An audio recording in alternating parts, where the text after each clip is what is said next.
uNkulunkulu akakubusise emkhakheni wakho, uNkulunkulu akakuphumelelise, uNkulunkulu akakulwele, uNkulunkulu akakuvikele, engathi ungaba nokuthula nenjabulo empilweni.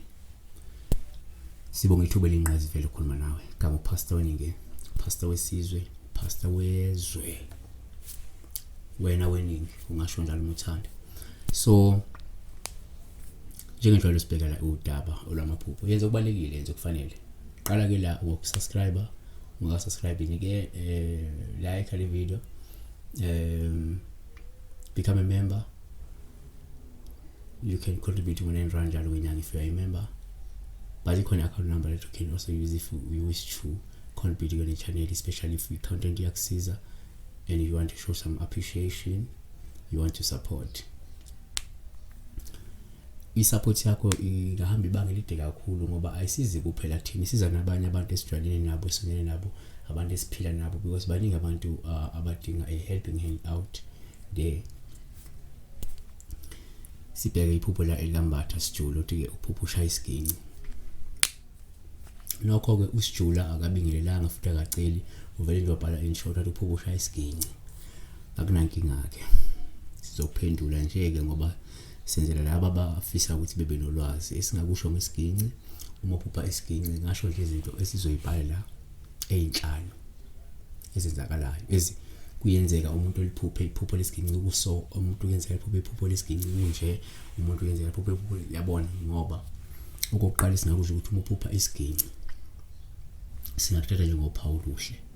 Uma udlala isiginci olungasho inhlanhla nokuthi usukuzothola mhlawumbe umsebenzi obalekile ongahle ukusize ukwazi ufeza izifiso noma inhlelo zakho.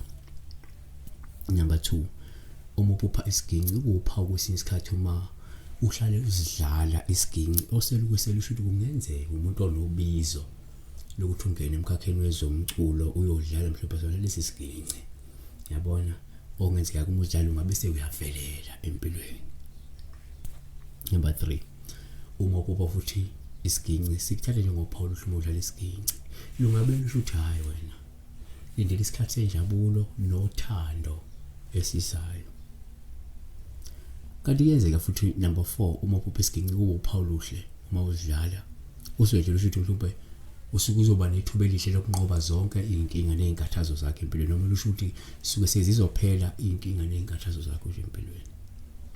Asivale ngokuthi uma uphupha isiginci sikuthatha njengophawu luhle uma udlala isiginci noma usizo sikhala isiginci olungasho komunye ukuthi wembethwe yidlozi lo muntu loyana.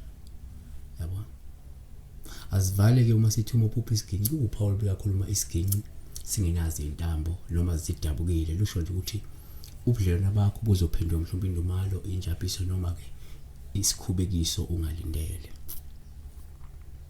Kanti number 7, uma uphupha isiginci kuwuphawu futhi uma isiginci siphukile, ngoba lokhu sekuxwayisa ukuthi ungase mhlawumbe ubanjwe ukugula noma uzobhekana nezinkinga nje zezempilo okuzodinga ukuthi uzisukumele ngokusheshsha uyilungise.